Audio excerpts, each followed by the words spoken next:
And we're live. And now it's my great pleasure to introduce our speaker.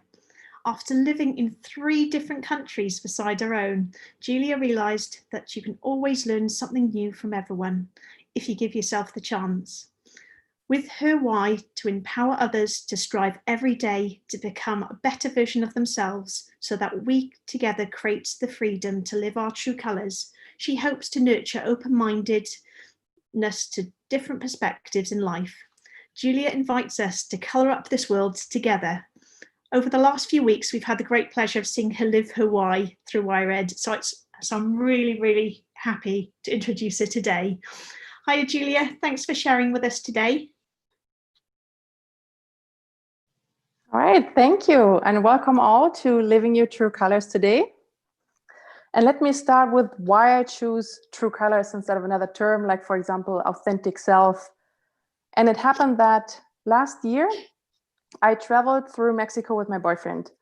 And we were in this little town and preparations were ongoing to decorate from Dia de Muertos. And we were on the market square and I just looked around and saw all these houses, paper garlands, the flowers, the decorations. And while I was marveling at this colorful surroundings, I thought to myself, this is what life should look like. Not just black and white and toned down colors. No, it should be a variety of colors, because this way it seems like we're really celebrating life. And I think and I believe that every one of us brings a color to everyday life, if this can be lived out. And here I would like to start by why it's so important for me to have this talk today. And it is that I have and had a long learning. And I would have appreciated some of those words on the way. So I hope that today with this talk, some of you will get the words they need at the right time. It surprises me that when you look around, like you see all those ads and books that tell us how to get stronger, fitter, better, thinner, the list goes on. But among all these books, I've never really seen the one where it teaches us how to pull the best out of ourselves, to contribute that part to the world, and to help to do another person to do the same. And while I was growing up, I had this need, and I guess many of you can relate to that, to fit in, or which is actually more a blend in. And it's still ongoing when you look around today. Like we build the same houses, we wear the same fashions, we have the same haircuts, and we're basically creating a version of ourselves that is expected of us. But do you really want to make this great career, maybe by a certain age? Or do you think it's expected of you? Do you really want to have kids and family? Or do you think you have to want it?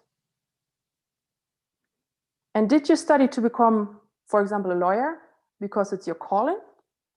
Or because it's a smart thing to do? And with all these expectations, they force us to wear masks. And we spend so much energy in polishing our mask. Do we have enough energy left to become better versions of ourselves? Or is it so draining that the little energy that is left, we spend on complaining and judging others that dare to jump out of line and be different? And I would like to give you a personal story here. So when I finished my first university degree, I felt like I'm not ready yet for a 9-to-5 job, to settle down, get a house, get the routine. I want to experience more. I want to go abroad. And I decided to go for a second degree in Sweden. And I remembered I got a lot of frowns and comments on that. It's like, why are you doing that? Your degree is enough, just start working. You're wasting your time. And I remembered that with all these comments, I felt very insecure. And I thought, maybe I'm unreasonable. And maybe I'm wasting my time.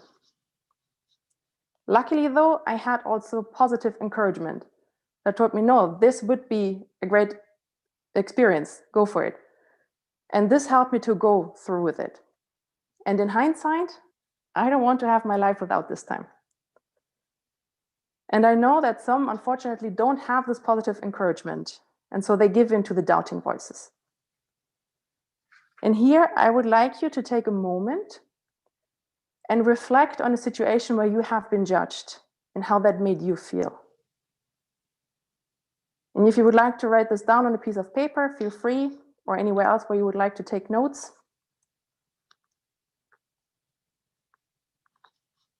And when you're done, I would like to take you another moment, flipping the coin here, and think of a situation where you have judged another person and what makes you do that. And it can be something as simple as a person walking down the street in a shirt that you don't like the color of. And here again, you can also note that down if you feel like it. And sharing another personal story here. During my first studies, I went abroad to Canada for an exchange semester. And when I came back home, I had an extreme reverse culture shock. And giving you some background here, I just recently arrived to Canada a couple of days before classes started, and I got notified I needed to come to the international office because some documentation was not complete. And I was quite on alert and steeled myself because I was used from back home that when your documentation is not correct, you get scolded. So there I was in this new country all by myself, preparing for something bad. But I didn't expect this extremely friendly help that I got there, and I will never forget those words, "No worries, we will fix it." And being back home, the negativity and complaints just jumped at me. And I was asking myself so many times, why can't they not just be a little bit more like the people I met abroad? And I was brooding over this for quite some time until it dawned on me, how am I in a position to judge? Like, what makes me think I'm different? And I realized something else, very important. I cannot change a whole country, but I can change how I behave every day. So I cannot expect anyone else to be friendly if I'm not friendly myself. And so I started with small things. I went out, greeted people on the streets, wished them a good day when we parted ways. And just those small things already made a difference.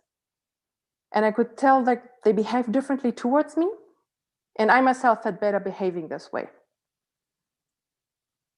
And before I had this realization, I let my quick judgments dictate my actions. Now, if you think, okay, let's just get rid of all the judgments, we don't have to do that. And we won't. Because we needed them back in the time to survive, so they are there and they will be there. But what we can do is to accept that they're there and learn to get aware of them and let them not dominate our actions.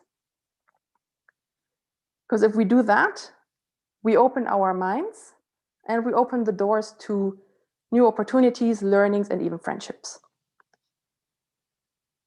And I think the greatest learning you can have is when you're out of your comfort zone.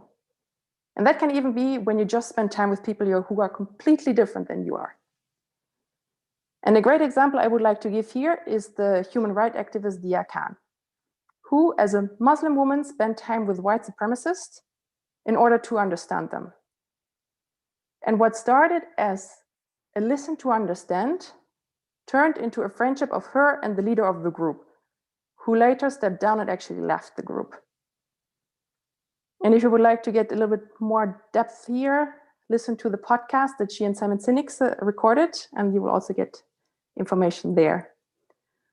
So, but going back to this stunning example, like it shows us that living your true colors doesn't mean you have to be oblivious to the world around us, but that by adapting and taking people without judging them, we can create the safe space that they need to take off their mask and uncover their true colors. And I'm not saying it's an easy thing to do or something I took from one day to another like a switch. But you can practice. So with small things. So whenever someone says something and your immediate response would be no, and you would go closing up and to be defensive. Instead, try to say, tell me more. And when you do so, seek to understand the other person's opinion. And the side note here, seeking to understand does not mean you have to agree. And while you do that, also try to reflect and pinpoint why you are acting the way you do. And if you do these little things ongoingly, your learnings will be endless. So now, how can you live your true colors? Well, first of all, take time and sit down with yourself. So find out if there are any areas you would like to improve or any experience you would like to replicate, like I had in Canada, and spread. And if you find areas you would like to change and improve, try to find a person that you trust that can hold you accountable. And as a next part, be aware of judgments and biases. Like, are you judging others quickly? And if so, why and what makes you do that? And would you like it if someone else would do the same? And here you can also go back to reflections we had at the beginning of the talk and start with them. Another important part, listen and reflect. Because just when you think someone else is right, doesn't necessarily mean you're wrong or the other way around. And last but not least, it's a 2 or even more way street. So if I would like to be accepted and live my true colors, I have to grant that to someone else as well. And here we just have to make sure no one is harmed on the way. So to wrap it up, a short story, personal story again from my side. When I was little, my favorite series was Sailor Moon. And it's about a group of friends who are all completely different. And these differences made them feel lonely until they met this one person that didn't judge them and took them for who they are. And I hope that when we meet, that I can be the person who gives you the confidence and the safe space to take off your mask and show your true colors so that we can brighten up this life and can be part of the confetti of life. And do you feel colorful? Or do you feel like a painting in shade tone colors that is painted by someone else? Some food for thoughts.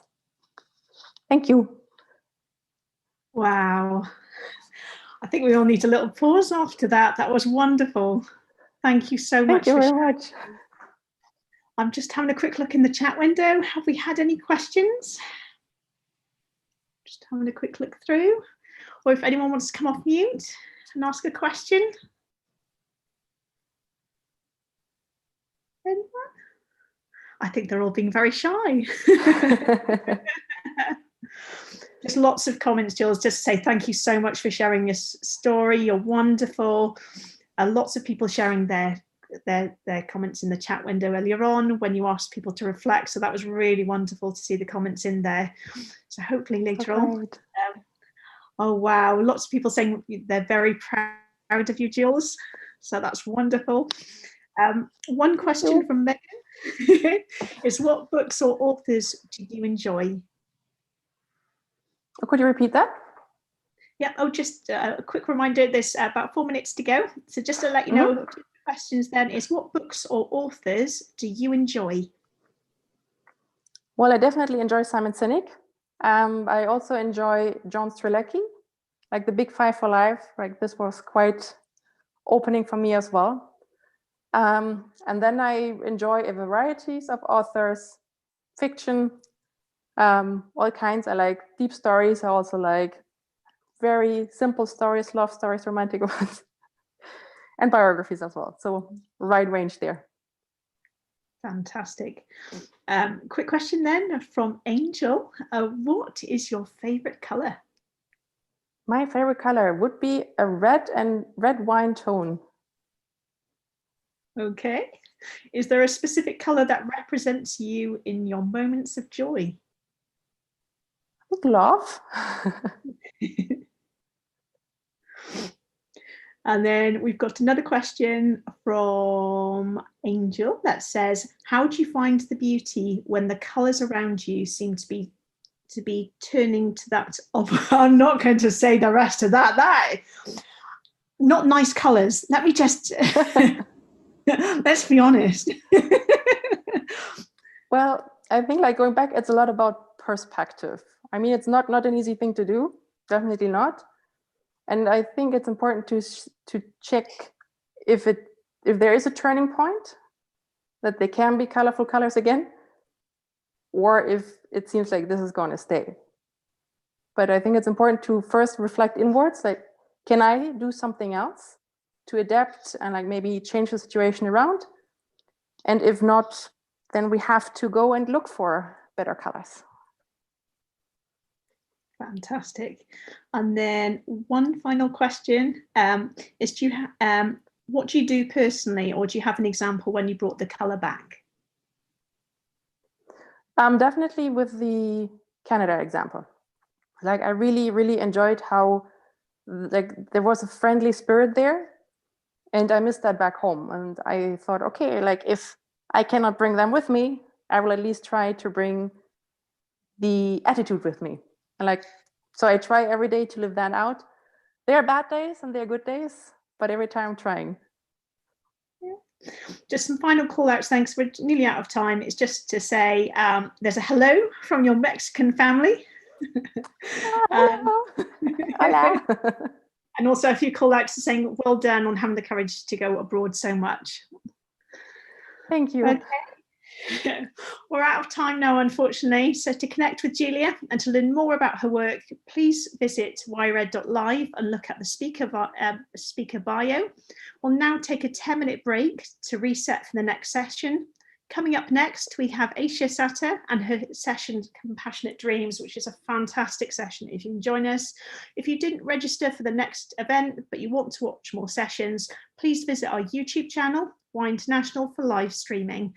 The tech will now close the room and admit the speakers and attendees for the next session. All right, so we're putting everybody into the waiting room.